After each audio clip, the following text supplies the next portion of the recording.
The Fan.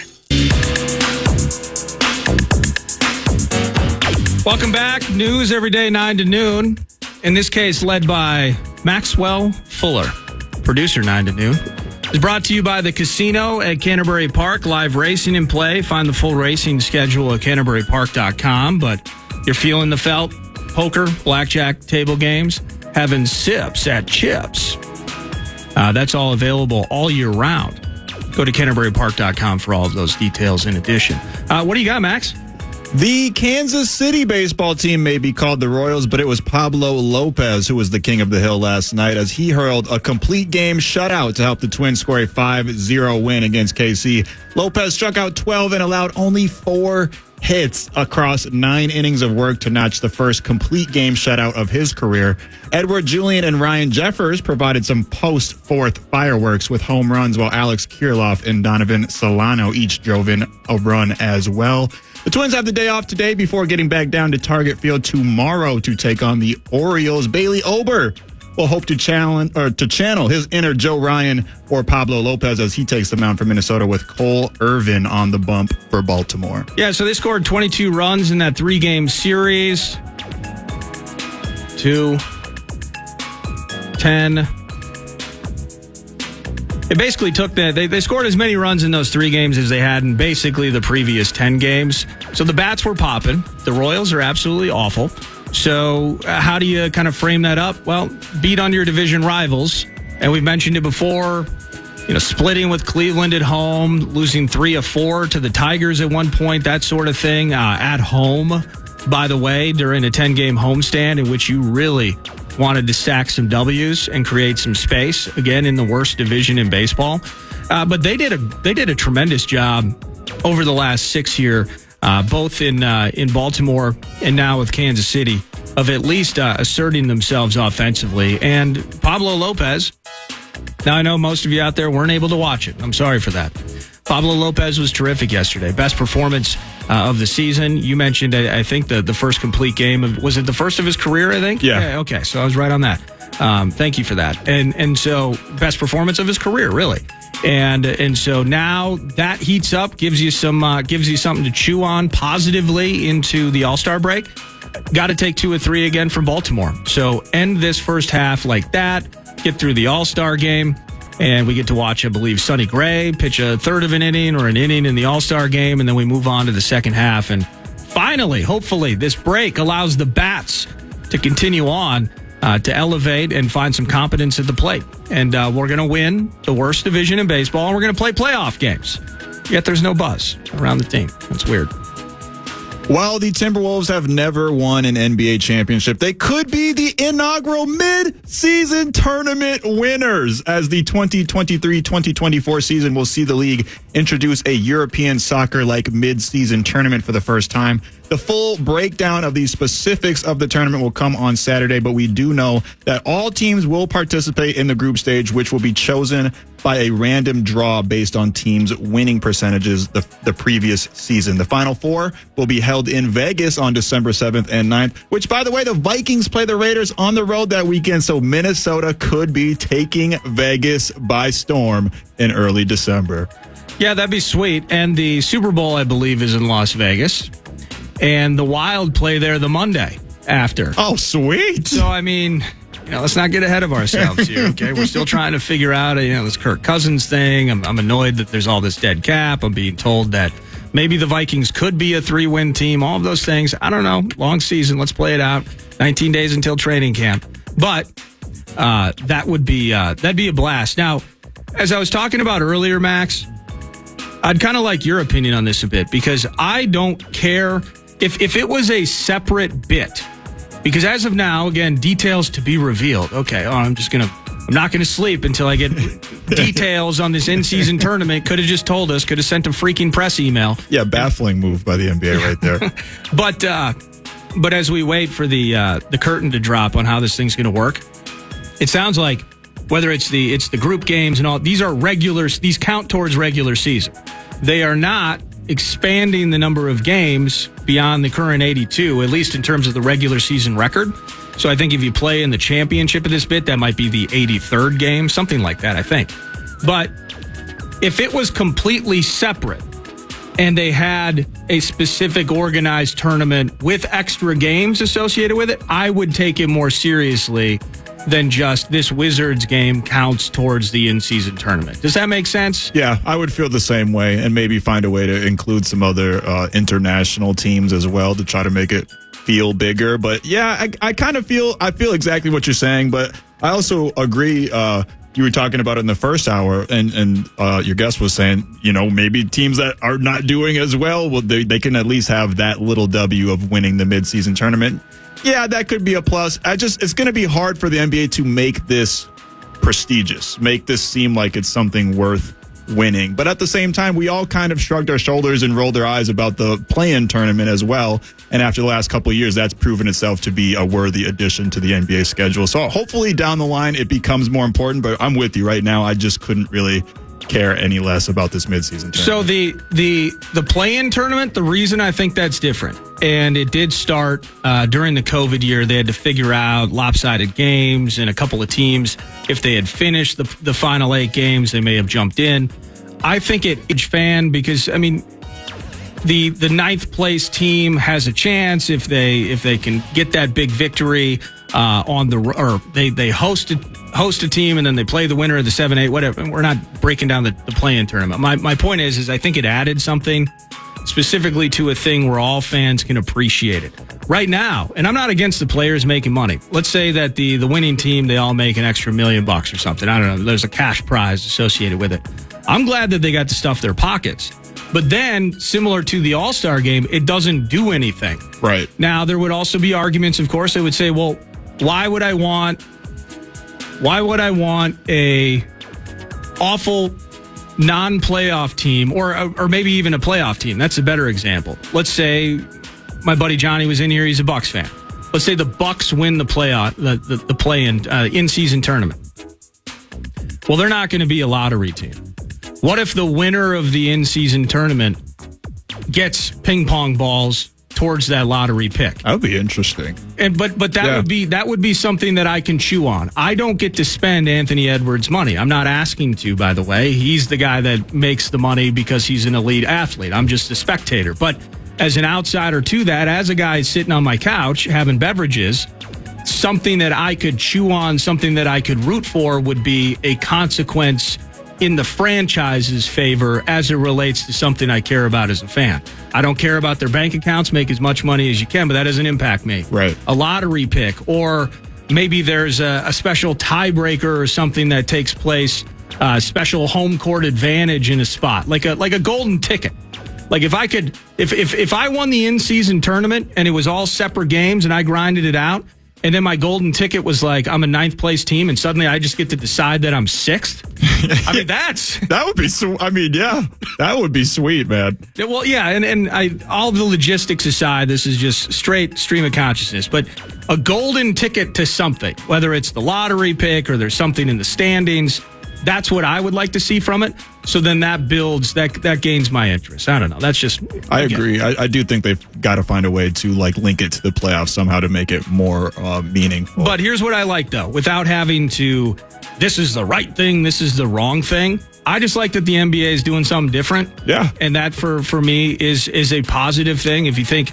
Like in the NFL, new things that they're doing typically involve obscure rule changes and refereeing controversies. Like the NFL basically negating the purpose of most special teams. And I think right now the NFL is not making their game better.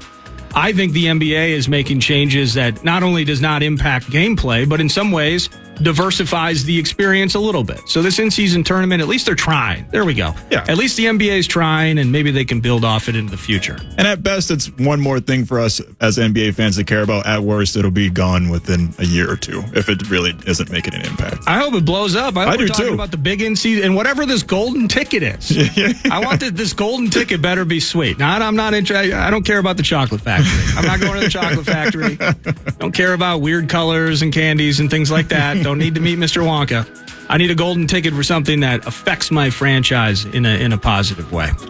Speaking of the NBA, columnist Dave Barry once said, as long as you have Miami around you, you will never stop being amused. Well, NBA superstar Damian Lillard wants to have Miami around him, and he's not amused by any other idea, as his agent has reportedly been calling prospective trade partners and telling teams Lillard doesn't want to play for any other team but the Heat, and should they trade for him, they will be trading for an unhappy player. Yeah. Speaking of places Dame doesn't want to be, the Boston Celtics remain interested reportedly, and Jason Tatum is trying to recruit Dame time over to the Seas.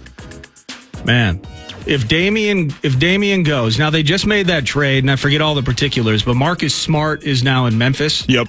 Okay. So what does that look like? I mean, you got Tatum. Brown can handle the ball. Would you consider him a 3 or is he a 2? I would say he's a 3, but Jaylen Brown, if they're going to get Damian Lillard, Jaylen Brown will not be there. Yeah. And you're right on that. That's fair. So he's got to go. Wow, that's something. I just don't know. I don't know. I love Jaylen Brown. Now, Jaylen Brown can ghost you on the offensive side of the ball once in a while. He can also go for 38 on a freaking turn of a dime. So that would be interesting. The Heat thing, I don't know if they can make the money work. With Damian, he's sat there and he's been so loyal for so long. I can kind of appreciate him being as scrutinizing as possible when it comes to the next spot. I sat with you guys. I got Nurkic. He's never healthy. I got this guy. You guys took CJ McCollum. You just pulled the freaking rug right out from under me. You're trying to tell me that Anthony Simons is not a massive drop-off. It is. And all of that, we get Jeremy Grant, good little scorer, kind of becomes a ball hog and a black hole of offense in his own right once in a while. They've tried so many different things with Damian, and none of it has ever worked out. So Damian and Jimmy, can Jimmy operate with a similar size shadow on the court? And that's what I'm curious about, because as much as I love Jimmy, every single place he's gone, there's been bad tastes in the mouths of everyone associated with it. So could Damian and Jimmy coexist? There's probably some text messages and phone calls probably confirming that would be a great fit. It'd be awesome to see Jimmy and Damian together. That would be so awesome. I just don't know if it can work. I kind of hope it does. Get them over to the East and let them deal with it. And if the Timberwolves found a way to have to play that team in May or June, well, then it means a lot of good things have happened. So a lot of miraculous, a lot of nearly impossible things, a lot of really unrealistic things have occurred. I hope he ends up in South Beach. Perfect spot for him. I think so as well. We got time for one more? Yeah, why not? When Britney Spears sang "Hit Me, Baby, One More Time," I don't think she meant literally.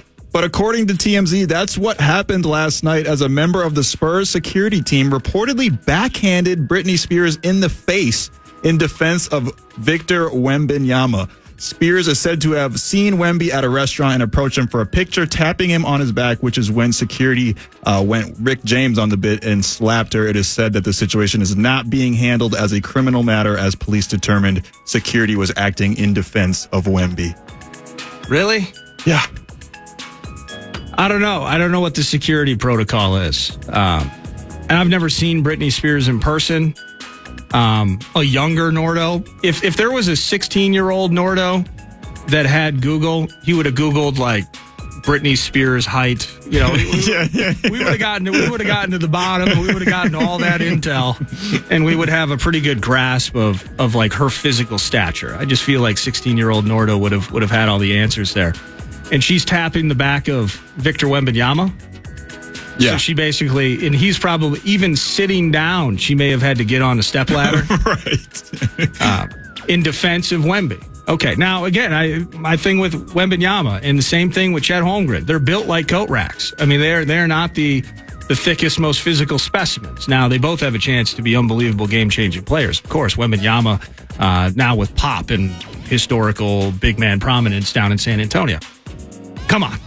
You don't need to backhand Britney. No. You don't need to backhand Britney. Come on, man. That is awful. Now, I'm also, as long as they're willing to come to some sort of solution on this, we also don't need to run and people got to get sued and there has to be, let's throw her down on the hood of a cop car and really show her who's boss or the security guy, I should say, in this case.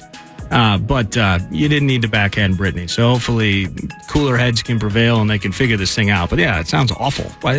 Come on. In defense of Wembanyama. That's ridiculous. And how do you not know that's Britney Spears? I know it's been a while since she's been in the spotlight, but how do you not know that's Britney Spears, man? I mean, not saying you should do it with anybody, but you can't do that. Here's what I will say. I'm very aware of people, but I am not. There's a celebrity on the street and suddenly my eyes, like there's just instantly that connection and wow, hey, that's superstar whoever. Mm-hmm. I've shared elevators with Vikings players before in public, and I did not know that I was in an elevator with that individual. I know somebody's there, and I hope they're having a great day. I'm also just not focused in on who that person is. So, but I would say this, even if it's not Brittany, you're not backhanding some gal tapping Wembanyama on the shoulder. Man. Yeah. What is she going to do? Right, at the end of the day, she's not going up there to try to assassinate the guy. I mean, come on, man. Let's get back to training class, okay? Threat assessments, force of action, and using the right tools. And in this case, maybe it would have been some common sense that could have averted the entire situation. That's weird. But, yeah. Did Britney Spears say to security, it's Britney, bitch? Probably. And that's how everything happened. See, that's the stuff you don't get reported in those TMZ articles. We need dialogue. We need to understand exactly how things played out. That's Max's Meanderings. It's news brought to you by the casino at Canterbury Park. CanterburyPark.com. Live racing, poker, blackjack, table games all year round. CanterburyPark.com. Final hour continues. Your text messages around the corner. Fletcher, Cities 97 in at 11:30 as we get our way home to 9 to noon. Max has the cash thing, and we'll be back on the Fan. The Fan and NMC Exteriors want to give you a shot to put $1,000 in your hand with our national cash contest. Enter the keyword credit at KFAN.com now for your shot at winning. That's keyword credit. Enter it now at KFAN. The Fan.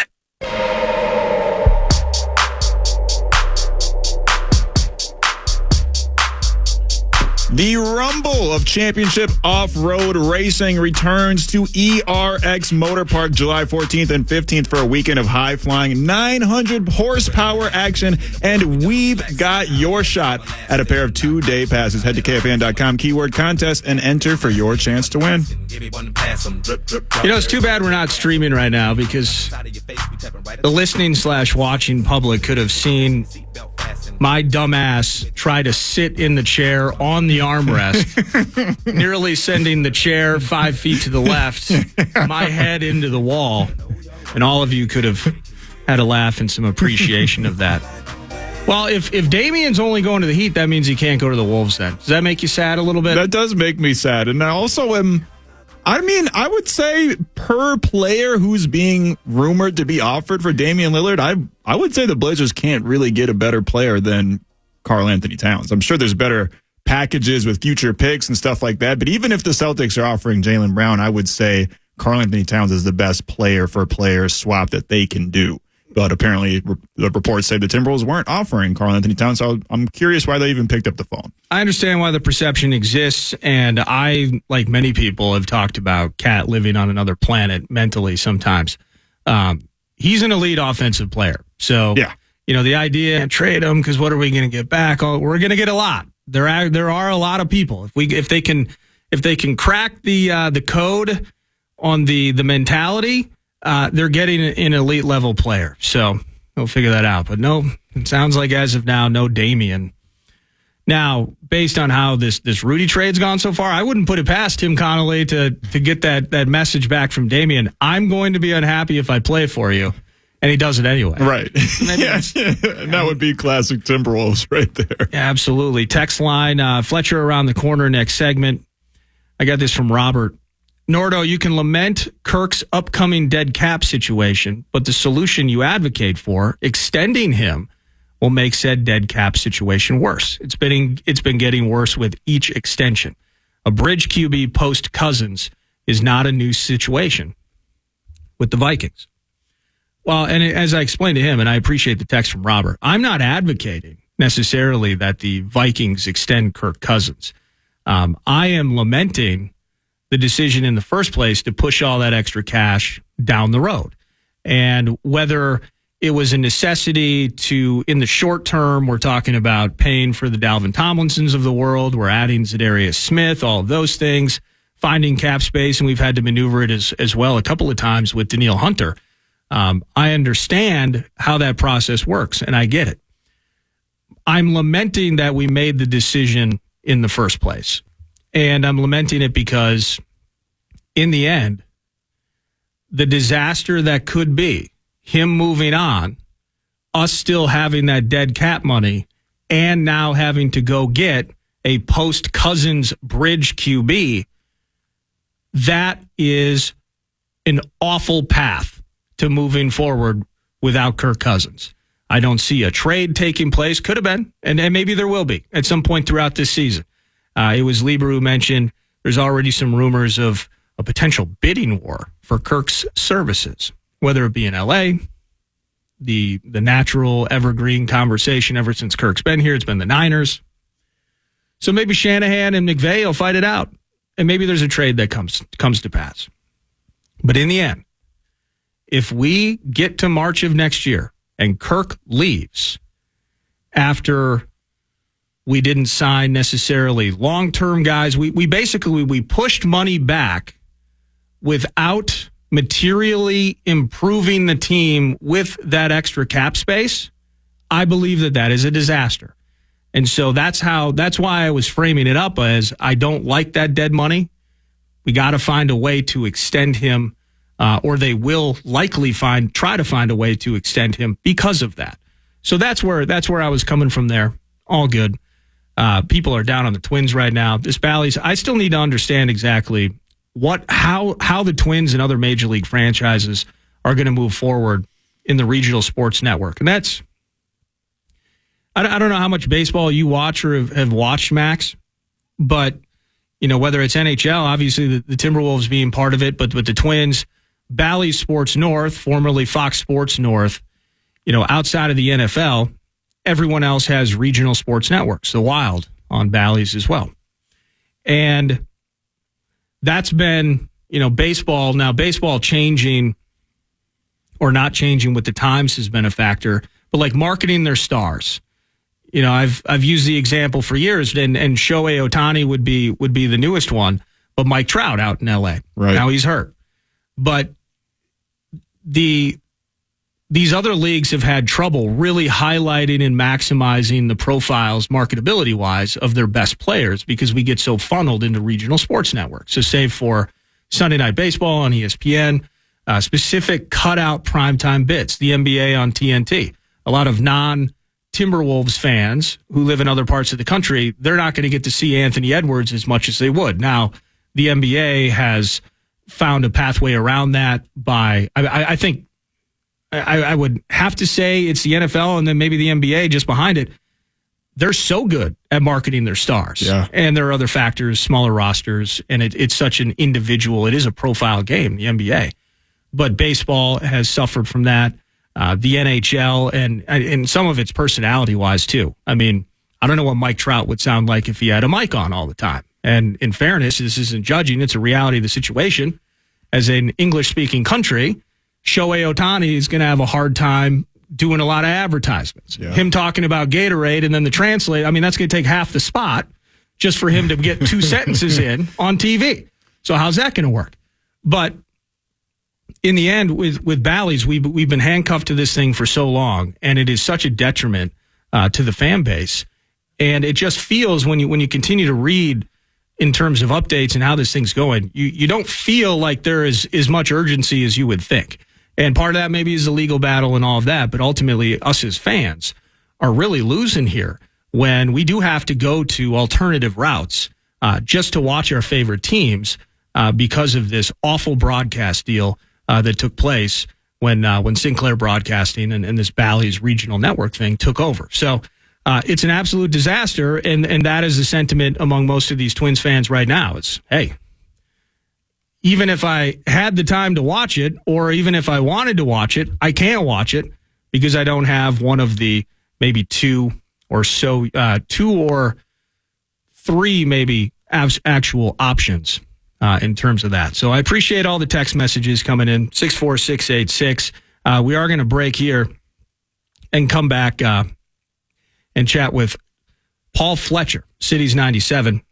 He's part of the festivities this next weekend at Tria Rink, and there's a couple of shows. When we come back, we're going to hear about the hockey festivities, the music festivities, and all of that with Fletcher. Final segment. EQS. The Fan. Too strong. Find the Mall of America street team at any of our station events all summer long and ask us about the MOA mystery cards when you see us. Head to KFAN.com, keyword events, to find out where we'll be this week. Final segment, 9 to noon, Norderland for PA. Thanks to Max for producing. It'll be a Friday feast with Paul Charchian tomorrow. Set list TBD, to be determined. The final segment of shows 9 to noon is brought to you by Casey's. When I don't do the wraps, which are sponsored by Casey's, they get the whole segment. So I'm thinking about an 89-cent fountain or frozen drink today. And then I'm going to wash it down with a thin crust pizza from Casey's, who are here for good, or maybe vice versa, or however that works. But I love Casey's, and they bring you the final segment, 9 to noon. Thank you, Casey's. Thank you, Cities 97's Paul Fletcher, for coming in and hanging out. I'm going to be honest, I've known you for, 12 years almost, something like that. Yeah. I still think to call you Chuck Fletcher once in a while. I don't know why. Former general manager of the Minnesota Wild. You love hockey. You're juiced in with the team, have been for many years. And for some reason, you look like a Chuck, but you're also a Paul. I don't know how that works. The difference is I'm still here. That's a good point. Oh, it's a great point. It's funny. Working for the team, I can't tell you how many times I was asked, so is he like your uncle? Or I'm like, no, there's zero relation. In fact, my last name's fake. So, yeah, we're not related. But nice guy.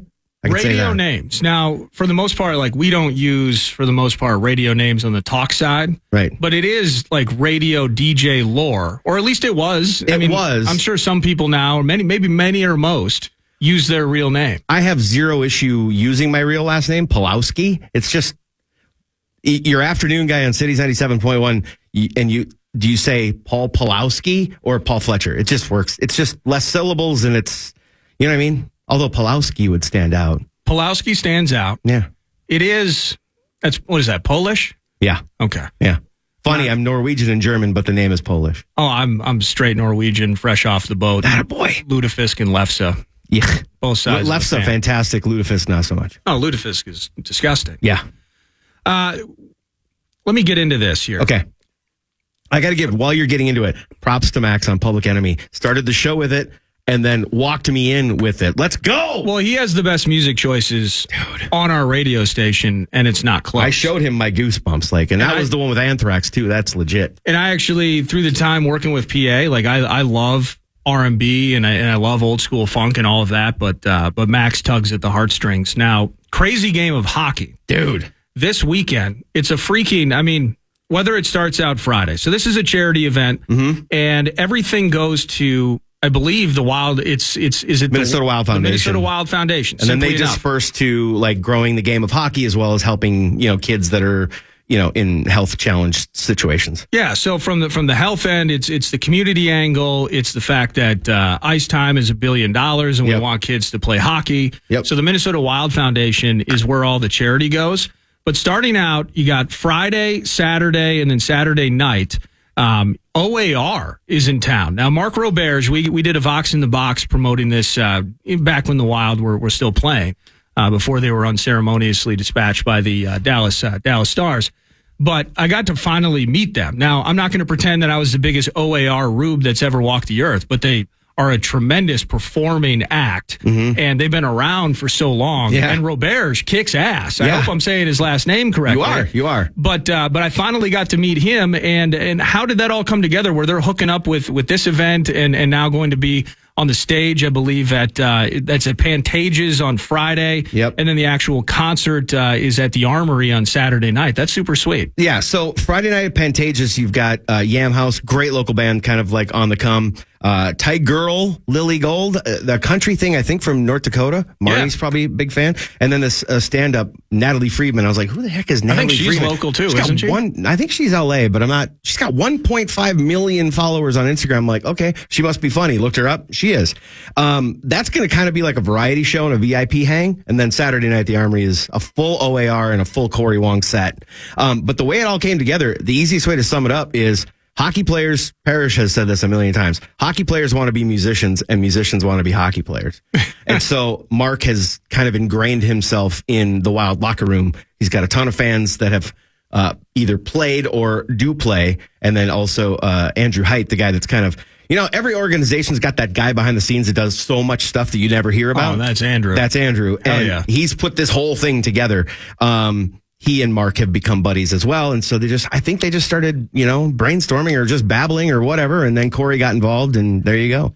Yeah. And I do want to mention Corey Wong. Now, Corey Wong, is he like Grammy award winning? 2. I think he's got 2. How about that? Guitar virtuoso, basically. Correct. So you're going to get to see all of that. Now that's Friday evening, again, at Pantages, VIP bit. Then there's the concert Saturday at the Armory with OAR and Corey Wong, 2 full sets. So there's going to be special guests. There's going to be encores. And you can find all this intel out. You go to wild.com/tickets/crazygame. And, just go to wild.com and you'll find your way there. You can go to wild.com/crazygame too. That'll take you to everything. That? Perfect. Yeah. Easy enough. Yeah. Now with this, I got to get to this though, because Saucy and I are going to be. I love this. Yes, correct. We're going to be in the penalty box. It's going to be non-Voxes in the box at Tria on Saturday, because the actual crazy game of hockey, this is the charity game. It's at Tria Rink, the Wild practice facility. These rosters. So Saucy and I are going to be front row tickets to whatever the hell unfolds on the ice here. Now, you are part of Team Corey Wong. Yeah. So, and that's, so you're number 97.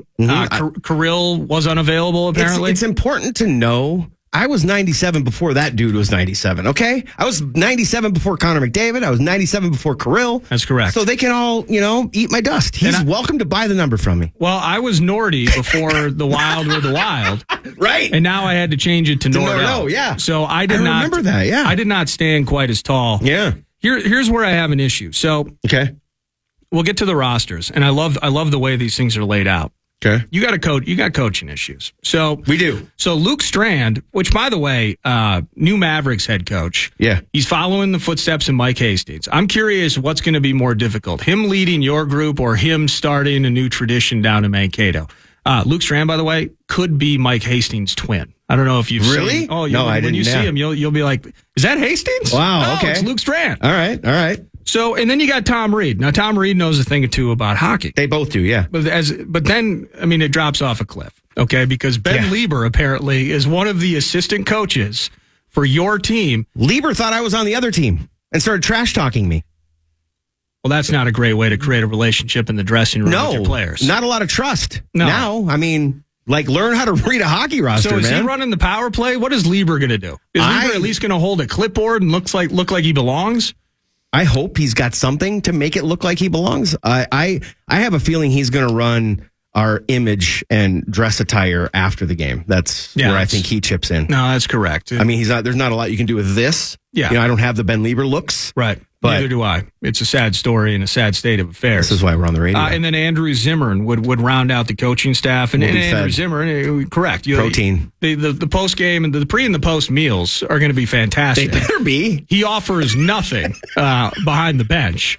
So, and you're going to have to get him a milk crate just so he can get up there and see all the action. Yes, correct. But that's on one side. Then you got Team OAR featuring Brett McClain, the new Wild Iowa head coach, Eric Stolhansky, Randall McDaniel. Randall McDaniel. I think he's a season ticket holder, and I believe I think he's got 2 kids that play. Everybody over there is going to want to run through a brick wall when Randall McDaniel does the pregame and Mason speech. Shaw, too. Mason Shaw. That's not fair. No, it's not in your favor. But this, again, for a charity that supports the Minnesota Wild Foundation, this is this Saturday at 12:30 p.m. at Tria. You get to go and watch this, Rubes. You get to go and watch this. Paul Fletcher's going to be on the ice. Halvey's going to be on the ice for the other squad. They're going to need to short shift him. They should have put me and Halvey on the same line, and then we could have been the 600-pound blue line is what we could have been. But this is so cool, dude. Like, I'm so excited for this, to see it on Saturday. Going to get to catch up with Jamie Hirsch. Joe Mauer is going to be on the ice. He can play. Matt Boldy is going to be there. That's not fair. Darby, Ryan Carter, Brodziak. How about Brodziak coming back? If they're we can use him on the penalty kill. If they're shorthanded and they need an empty netter, that's your guy. That's correct. Alex Stalock, welcome back. Goligoski, Wes Walls, Dubnyk.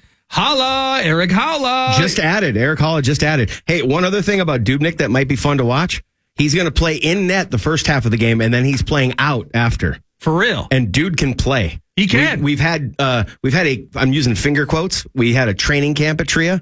Mauer's come out, Madano's come out, Doobie's come out, and that dude can play. He's goalies sneaky good skaters. Yeah, That's you what have to be a good skater to stand still. It's amazing, but you do. You have to be a really good skater to be able to work your edges and play your angles in the net. Now that's the OAR team. So you guys are up against it, but you guys aren't too lighthearted yourselves. We're okay. You got Thomas Vanek.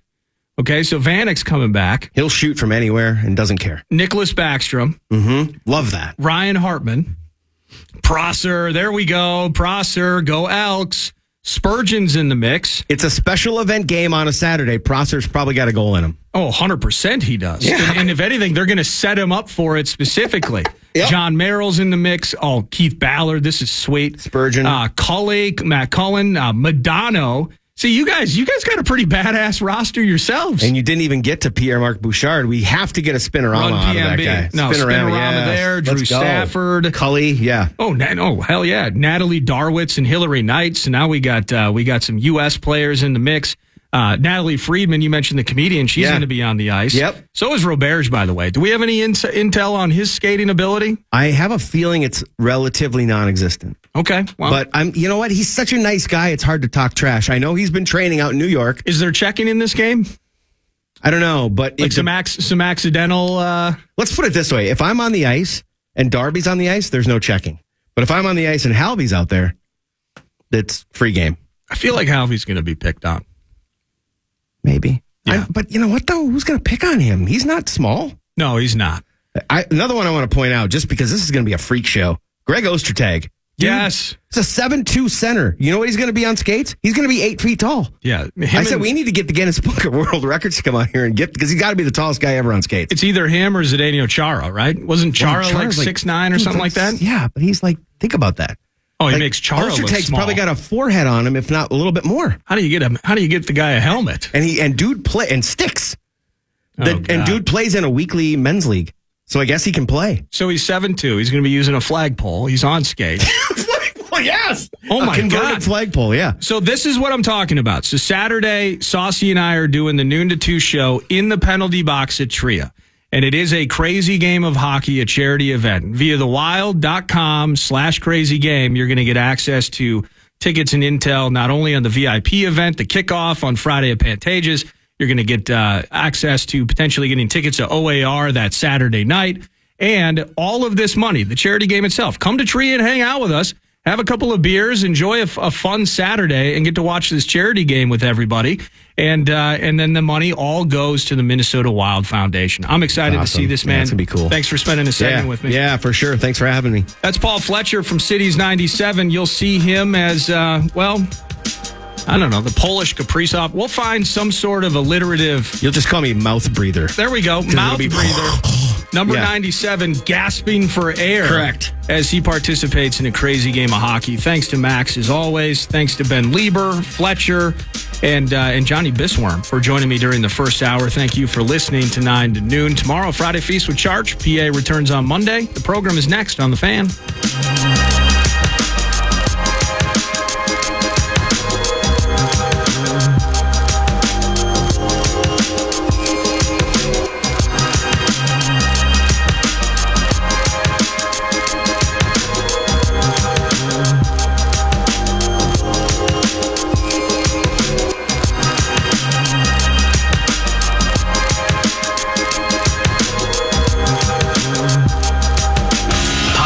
Today's